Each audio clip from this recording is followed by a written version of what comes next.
여러분 안녕하세요. MC 고입니다. 그동안 어떻게 지내셨나요? 저는요, 기온 뚝 떨어지면서 감기 때문에 굉장히 고생을 많이 하고 있어요. 아침에 일어나면 머리 아프죠. 감기약을 먹으니까 그래서 그런지 입안은 바짝바짝 타죠. 혀는 꼬이죠. 코는 맹맹하죠. 눈은 이렇게 정말 이 눈알이라고 표현을 할게요. 조금 더 직접적으로 양굴하기보다는 정말 눈알이 빠질 정도로 앞으로 쏟아질 것 같은 그런 막 생각이 들면서 감기 때문에 고생을 많이 하고 있습니다. 몸도 팅팅 붓더라고요. 얼굴도 그렇고. 그래서 유튜브를 처음 시작하면서 매일 짧게나마 하루에 하나씩 올려야지, 영상을 올려야지 이렇게 다짐을 하긴 했었는데 아프다는 핑계로 그게 잘 안 되더라고요.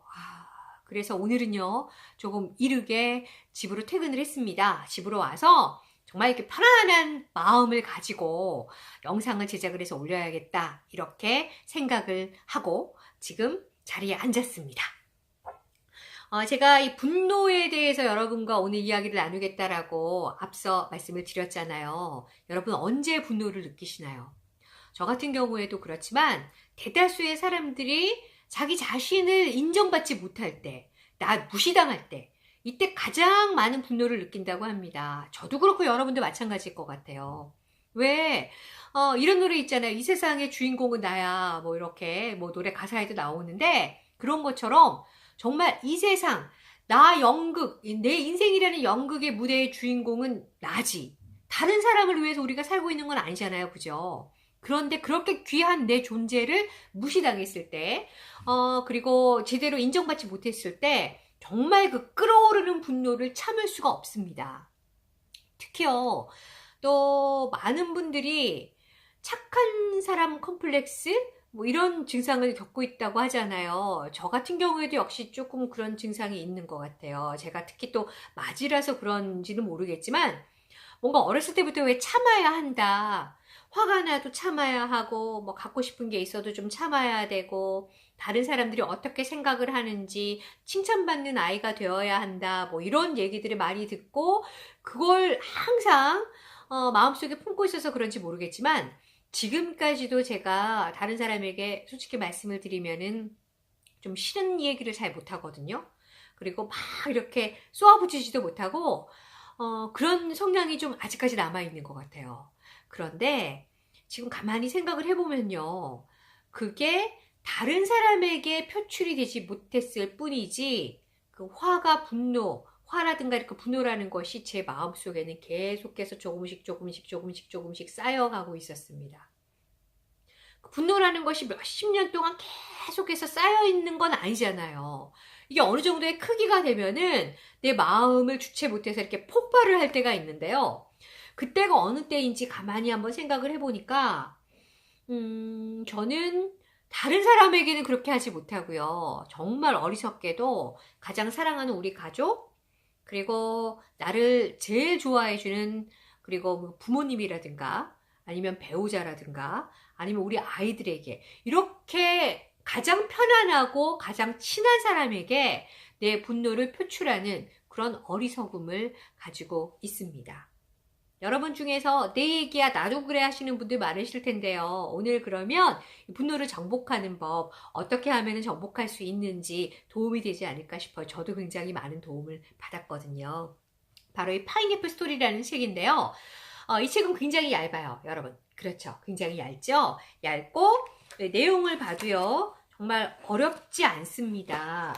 절반 이상이 그림이에요. 그림과 글로 이렇게 되어 있기 때문에, 제가 이 서점에서 이 책을 딱 발견을 하고 처음에는 그 파인애플 스토리라는 이 제목이 너무너무 재밌어서 이렇게 골라서 한번 쭉 넘겨봤더니 너무 재밌는 거예요. 너무 재밌고 너무 쉽고 그리고 읽고 난 다음에 읽는 중간에도 그랬지만 정말 제 마음을 이렇게 쾅 때리고 지나가는 것 그런 느낌을 받았습니다. 그래서 제가 다 읽었지만 이 책을 사서 왔고요. 그리고 이 책 한 권만 산 게 아니고 틈틈이 이 책을 여러 권 사서 주변 사람들에게 좀 나눠줬어요.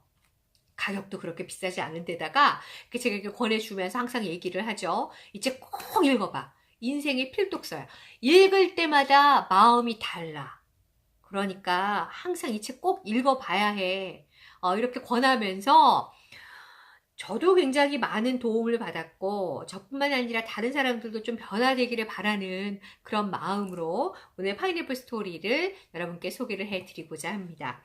먼저 책 내용을 조금 소개를 해드려야겠죠. 이 책은 오토 코냉이라는 그 선교사가 선교지에서 겪은 이야기를 체험담을 글로 적어둔 거예요. 이쪽에 종교 서적인데요. 종교 서적이지만 그래도 그 여러분이 꼭 읽어보면은 너무너무 도움되는 것 같아. 정말 마음에 딱 와닿는 이야기야 라는 걸 느끼실 수가 있을 겁니다. 책 내용을 조금 소개를 해드리겠습니다. 이 선교사가 선교지에 가서 아주 여러 가지 일들을 하죠. 가족이 함께 갔기 때문에 병원 운영도 하고요. 그리고 상점에서 원주민들이 필요로 하는 뭐 소금이라든가 이런 생필품들도 판매를 하고요. 나눠주기도 하고, 그리고 뭐 영어도 가르쳐주고, 또 원주민의 말도 배우고, 뭐 이런 식으로 서로 교류를 하면서 예수를 전하는 선교사로 생활을 하고 있었는데요. 선교지라는 곳이 환경이 좋지가 못하잖아요. 그런 곳이 많잖아요. 특히 예전에 그 유기니는 굉장히 오지 중에 오지였습니다. 그렇기 때문에 뭐 문명이 제대로 들어와 있지도 않고, 그리고 우리가 뭐 마음대로 먹고 싶은 거, 누리고 싶은 거 이렇게 할 수가 없는 그런 상황이기 때문에 어느 날 갑자기 오토코닝 선교사가 파인애플이 먹고 싶었대요. 파인애플이 생각이 난 거예요. 그래서 파인애플 좀 먹었으면 좋겠다. 이렇게 생각을 하다가 그래. 다른 선교지에 가서 이 파인애플 묘목을 좀 구해와야겠다. 부탁을 해서 구해와서 여기에 심어야겠다라고 생각을 했대요. 그러면은 파인애플 나무에서 나중에 파인애플들이 계속해서 주렁주렁 열릴 테니까 신선한 과일을 가족들이 그리고 많은 사람들이 또 먹을 수가 있잖아요. 그래서 선교지에 부탁을 해서 다른 선교지에 부탁을 해서 파인애플 묘목을 100그루를 가지고 왔습니다. 그래서 밭에 심기로 한 거죠. 근데 100그루를 혼자 심지 못하잖아요. 그래서 그 원주민 중에 한 명에게 부탁을 했어요. 그래서 품삯을 주면서 소금과 원하는 것을 주면서 이 나무를 좀 심어 주십시오. 묘목을 심어 주십시오. 라고 부탁을 해서 이 밭에 묘목을 쫙 심었습니다. 그런데요, 묘목을 심었다고 해서 바로 이렇게 파인애플을 먹을 수 있는 게 아니잖아요. 묘목에서 파인애플을 수확하기까지 한 3년 정도의 시간이 걸린다고 하거든요. 그 3년의 시간 동안 이 선교사가 계속해서 이 묘목이 잘 자라고 있나, 물도 주고, 그리고 기도도 하고, 잘 자라라고, 이렇게 온갖 정성을 다 들였겠죠. 저도 이렇게 파인애플 생각하니까 입안에 침이 고이는데 먹지 못해서 파인애플 너무너무 먹고 싶어서 이렇게 기르는 오토코린 선교사는 오죽했겠어요. 그죠? 그런데요, 이 3년이라는 시간이 어느덧 지났습니다. 파인애플이 조금씩 익어가는 모습이 보여요. 열려서. 떨리죠. 이번 크리스마스 시즌에는 이 파인애플을 먹을 수가 있어. 가족들과 함께 먹어야지. 이 벅찬 마음을 가지고 있었는데 어느 날 아침에 나가서 보니까 익은 파인애플들이 하나도 없는 거예요. 아직까지 이 오토코닝 선교사는 속된 말로 계시도 못했는데 말이죠. 파인애플 계시도 못했는데 하나도 없는 거예요. 익은 것들이. 덜 익은 것들이 몇 개 남아있기는 한데 좀 먹을만한 것 그리고 아직까지 푸릇푸릇한 것까지 누군가가 다 훔쳐갔습니다. 익은 건 씨가 말랐어요. 얼마나 화가 났겠습니까? 그래서 선교사는 화를 내면 안 돼. 이렇게 생각은 하고 있었지만 원주민들에게 막 화를 냈어요.